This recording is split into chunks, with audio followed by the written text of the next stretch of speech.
بسم اللہ الرحمن الرحیم۔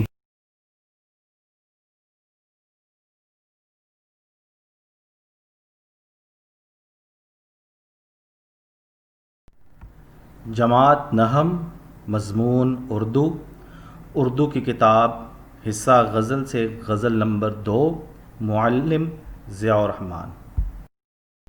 پیارے بچوں، جیسا کہ آپ جانتے ہیں کہ آج ہم غزل نمبر 2 خواجہ حیدر علی آتش کی جو غزل ہے اس کا مطالعہ کریں گے۔ تو غزل کو پڑھنے سے پہلے سب سے پہلے ہمیں خواجہ حیدر علی آتش کی جو زندگی ہے اس کے اوپر نظر دوڑائیں گے۔ تو سب سے پہلے آپ دیکھیں کہ تاریخ پیدائش 1764 ہے ان کی، جبکہ تاریخ وفات 1846 ہے۔ ان کے والد کا نام خواجہ علی بخش تھا، جبکہ ان کے شاعری جن سے انہوں نے شاعری سیکھی، ان کے جو شاعری میں جو ان کے استاد تھے وہ مصحفی تھے، اور یہ پیدا ہوئے فیض آباد لکھنؤ میں۔ تصانیف کے حوالے سے ان کے جو کلیات ہیں وہ بہت زیادہ مقبول ہوئے، جو کہ کلیات آتش کے نام سے جنہیں جانا جاتا ہے۔ پیارے بچوں، جیسا کہ آپ جانتے ہیں کہ آج ہم خواجہ حیدر علی آتش کی غزل پڑھ رہے ہیں، تو غزل کا جو شعر نمبر 1 ہے، پہلا شعر، رخ و زلف پر جان کھویا کیا، اندھیرے اجالے میں رویا کیا۔ تو اس شعر کو سمجھنے سے پہلے اس کے چند ایک الفاظ ہیں وہ آپ سمجھ لیں۔ رخ سے مراد کیا ہوتا ہے؟ چہرہ، جبکہ زلف سے مراد کیا ہے؟ محبوب کے بال، خوبصورت بال۔ تو رخ و زلف پر جان کھویا کیا، اندھیرے اجالے میں رویا کیا۔ ترتیب کے مطابق سب سے پہلے ہم حوالہ شعر لکھیں گے۔ صنف سخن غزل ہے، شاعر کا نام خواجہ حیدر علی آتش ہے، جبکہ اس کا مفہوم ہم لکھیں گے، محبوب کے حسن پر قربان ہو کر تمام عمر رونا پڑا۔ اس کے بعد ہم تشریح لکھیں گے۔ تشریح میں آپ لکھیں گے، خواجہ حیدر علی آتش ایک غزل گو شاعر ہے۔ تشریح طلب شعر میں شاعر جو ہے اپنے محبوب سے محبت کا اظہار کرتے ہوئے کہتے ہیں، کیا کہتے ہیں؟ جیسا کہ ابھی ہم نے شعر میں پڑھا، وہ یہ کہتے ہیں کہ اپنے محبوب کے حسین چہرے اور زلف پر وہ جان چھڑکتے ہیں، اور ان کی جدائی میں وہ دن رات روتے ہیں۔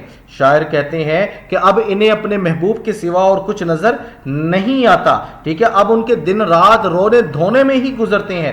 یہ ایک ایسی کیفیت اور ایسے احساس ہے کہ انسان محبت میں ہمیشہ اداس اور پریشان رہتا ہے، اور اسی اداسی اور پریشانی کو شاعر عموماً رونے سے تشبیہ دیتے ہیں۔ یعنی کہ شاعر چونکہ محبت اپنے محبوب سے بے انتہا محبت کرتا ہے، وہ اپنے محبوب کے حسن پر، اس کے چہرے پر، اس کی زلفوں پر جو ہے وہ مر مٹا ہے۔ اب دن رات جو ہے وہ انہی کے اپنا جو ہے ہجر و فراق میں جو ہے وہ اب روتا رہتا ہے، نوحہ کنا رہتا ہے۔ تو اسی کیفیت کو شاعر نے اپنے الفاظ میں بیان کیا ہے۔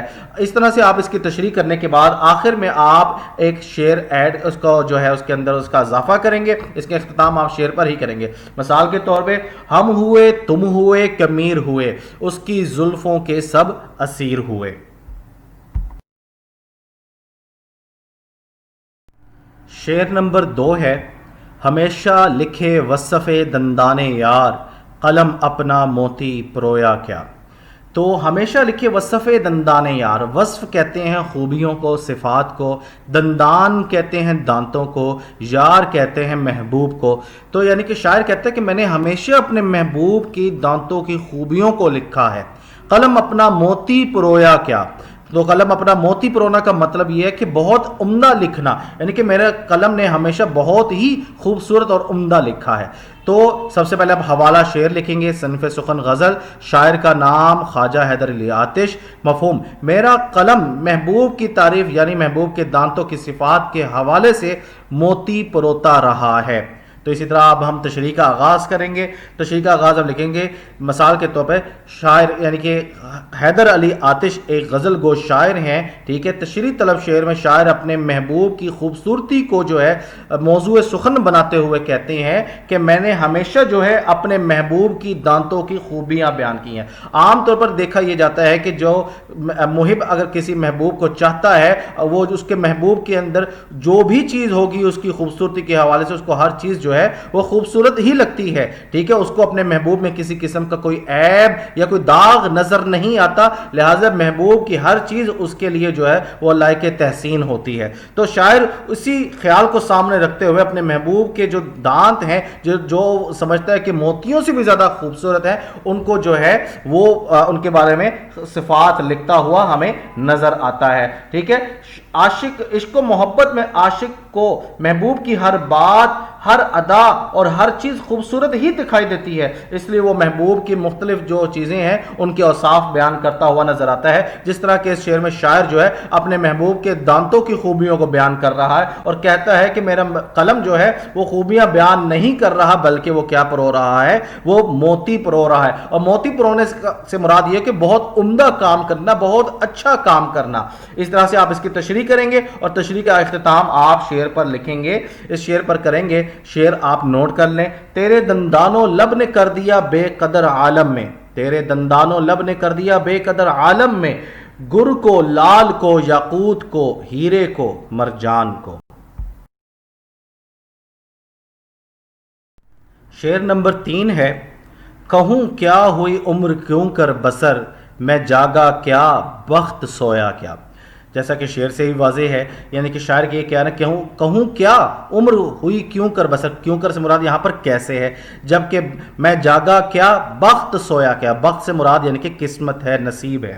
تو اس شعر کے اندر سب سے پہلے طریقہ کار کے مطابق حوالہ شعر لکھیں گے، پھر ہم مفہوم لکھیں گے۔ مفہوم دیکھیں، میں کیا کہوں میری عمر کیسے گزری، یعنی میں جاگتا رہا اور میرا نصیب سوتا رہا۔ تشریح لکھیں گے، تشریح میں لکھیں گے خواجہ حیدر علی آتش ایک غزل گو شاعر ہیں، تشریح طلب شعر میں شاعر جو ہے اپنے نصیب پر جو ہے اپنا جو ہے وہ کا اظہار کرتے ہوئے کہتے ہیں کہ میرا نصیب کس قدر برا ہے کہ میں ساری عمر جو ہے وہ جاگتا رہا اور میرا نصیب یعنی کہ سوتا رہا۔ یعنی کہ شاعر یہ کہتے ہوئے نظر آتے ہیں کہ میں کیسے بتاؤں میری عمر کیسے گزری، یعنی کہ میں جاگتا رہا، یعنی زندگی جاگنے سے مراد یہ ہے کہ زندگی کے دکھ، درد، کرب و الام، مصائب کو برداشت کرنا۔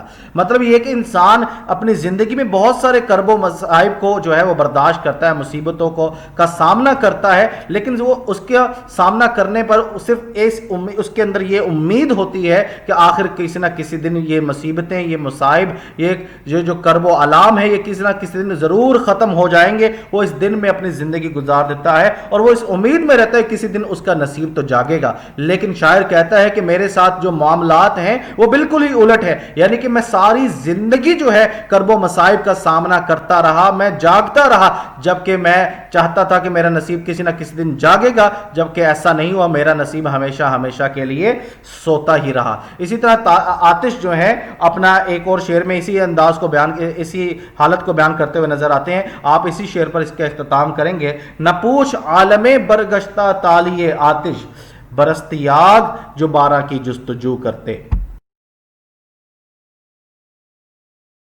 شعر نمبر 4 ہے، رہی سبز بے فکر کشت سخن، نہ جوتا کیا میں نہ بویا کیا۔ تو شعر کو سمجھنے سے پہلے آپ اس کے چند ایک معنی ہیں وہ ملاحظہ فرمائیے۔ رہی سبز بے فکر کشت سخن، یعنی کہ سبز سے مراد کیا ہے، سرسبز و شاداب، تابندہ رہنا، قائم رہنا، آباد رہنا، زندہ رہنا۔ فکر کہتے ہیں سوچ کو۔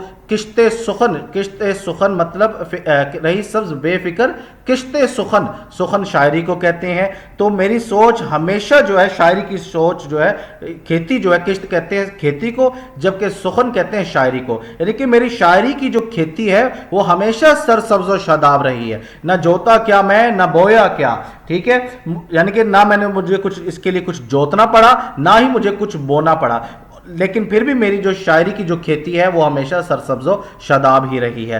سب سے پہلے آپ حوالہ شعر لکھیں گے، صنف سخن غزل، شاعر کا نام خواجہ حیدر علی آتش۔ مفہوم آپ لکھیں گے، میری شاعرانہ سوچ ہمیشہ پروان چڑھتی رہی ہے اور اس کے لیے مجھے کچھ بھی تردد یعنی کوشش نہیں کرنی پڑی۔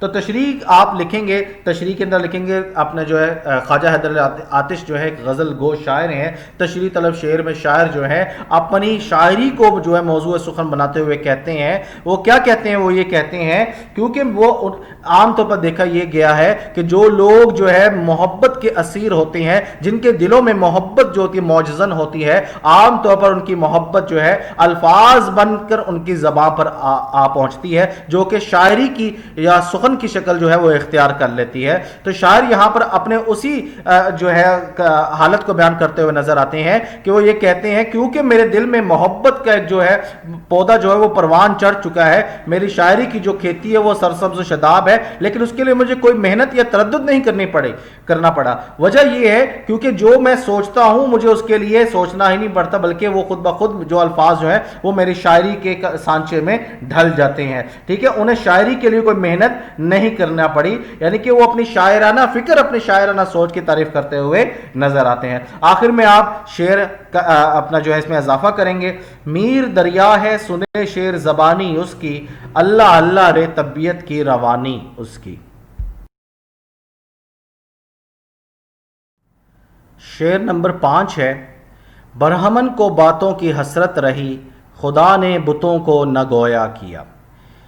برہمن کہتے ہیں وہ ہندو طبقہ جو ہندو جو بت ہیں، جن کو وہ بھگوان سمجھتے ہیں، ٹھیک ہے، ان کی وہ پوجا پاٹ پر جو ہوتے ہیں وہ ان کو جو ہے وہاں پر عائد کیا جاتا ہے، ٹھیک ہے۔ تو یعنی کہ یہ وہ طبقہ ہے جن کی ہندوؤں پر اجارہ داری ہوتی ہے، جو بتوں کی پوجا کرتے اور کرواتے ہیں، تو ان کو برہمن کہتے ہیں، ٹھیک ہے۔ تو یہاں پر خدا نے بتوں کو نہ گویا کیا، گویا سے مراد کیا ہے؟ بولنے کی طاقت نہیں دی۔ مطلب اس شعر کا یہ ہے بت پرست کو بت کے بولنے کی حسرت رہی ہے، لیکن اللہ نے بتوں کو بولنے کی طاقت نہیں دی۔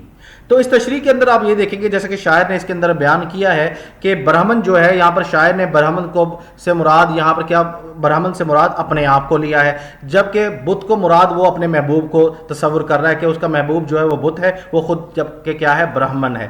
وہ اپنے آپ کو برہمن تصور کرتے ہوئے کہتا ہے کہ جس طرح برہمن کو ہمیشہ سے غلط فہمی رہتی ہے کہ اس کا بت جو ہے ایک نہ ایک دن ضرور بولے گا، لیکن خدا نے تو بت کو بولنے کی صلاحیت ہی نہیں دی، اسی طرح شاعر اپنے آپ کو وہ برہمن کے مطابق سے تشبیہ دیتے ہوئے کہتا ہے میں بھی اس برہمن کی طرح ہوں جو یہ امید لگائے بیٹھا ہے کہ ایک نہ ایک دن اس کا محبوب جو ہے ضرور اس کی باتوں کا جواب دے گا، اس کو پلٹ کر ضرور دیکھے گا۔ لیکن شاعر کہتا ہے جس طرح خدا نے بتوں کو بولنے کی طاقت نہیں دی، اسی طرح خدا نے جو ہے میرے محبوب کے دل سینے میں بھی دل نہیں دیا کہ وہ مجھ سے کلام کرے۔